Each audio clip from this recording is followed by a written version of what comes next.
வணக்கம் friends, welcome to round about guys YouTube channel. எல்லாரும் எப்படி இருக்கீங்க? நல்லா இருக்கீங்களா?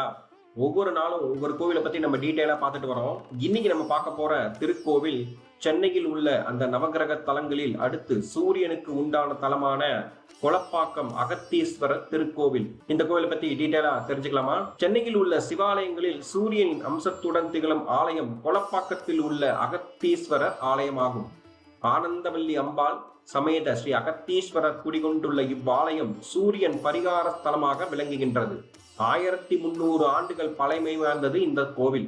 இவ்வாலயத்தில் சூரியர், பைரவர், சிவபெருமான் ஒரே இடத்தில் நின்று தரிசனம் செய்ய 12 துவாரங்கள் அமைக்கப்பட்டு இருக்கிறது.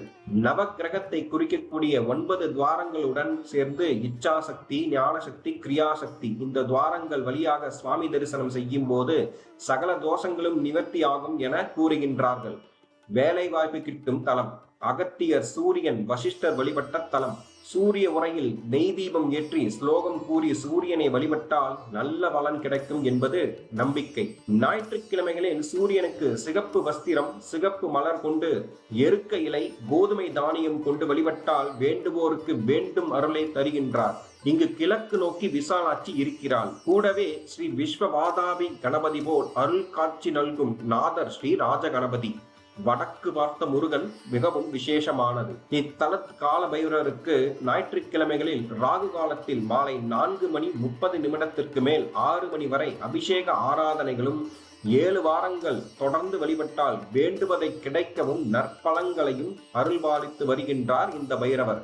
இக்கோவிலின் தல வரலாறை பார்ப்போம். சூரியனின் உஷ்ணம் தாங்காமல் அவரது மனைவி சந்தியா தேவி தனது நிழலான சாயாதேவியை அங்கே விட்டுவிட்டு பிரிந்தார். சில காலம் கழித்து அதை உணர்ந்த சூரியன் சந்தியா தேவியின் தந்தையான விஸ்வகர்மாவிடம் முறையிட சூரியனிடம் கொளப்பாக்கம் சென்று சிவனை நோக்கி தவம் புரிய சொன்னார் விஸ்வகர்மா. அவரும் அவ்வாறே சென்று அகத்தீஸ்வரரை நோக்கி தவம் புரிந்து சூரியனின் உஷ்ணத்தையும் தாங்கும் சக்தியை, மனைவி தாங்கும் வரம் பெற்று சந்தியாதேவியை மீண்டும் கரம் பெற்றார். சூரியன் வழிபெற்ற தலம் ஆகையால் தொண்டை மண்டலத்தில் உள்ள நவகிரக தலங்களில் இத்தலம் சூரிய தலம் ஆகும். இவர் மேற்கு நோக்கி தனி சன்னதியாக உள்ளார். ஞாயிற்றுக்கிழமைகளில் சிகப்பு மலர் சூட்டி கோதுமை ரவை படைத்து இவ்வாலயத்தில் நடைபெறும் அபிஷேகம் மற்றும் சகஸ்ரநாம அர்ச்சனையில் பங்கு பெற்றால் வேண்டிய வரம் பெறலாம் என்பது நம்பிக்கை. இக்கோவில் திறந்திருக்கும் நேரம் காலை 7:30 முதல் 9 மணி வரை, மாலை 6 மணி முதல் 8 மணி வரை இக்கோவில் திறந்திருக்கும். இக்கோவில் போரூர் குன்றத்தூர் சாலையின் மத்தியில் கெருகம்பாக்கம் பஸ் நிலையத்தில் இருந்து வடகிழக்கு பாகத்தில் 2 கிலோமீட்டர் தூரத்தில் உள்ளது இந்த கொளப்பாக்கம். மீண்டும் ஒரு நல்ல பதிவில் உங்களை சந்திக்கிறேன். இந்த வீடியோ உங்களுக்கு பிடித்திருந்தால் லைக், ஷேர், சப்ஸ்கிரைப், கமெண்ட் செக்ஷனில் கமெண்ட் செய்யவும். நன்றி, வணக்கம்.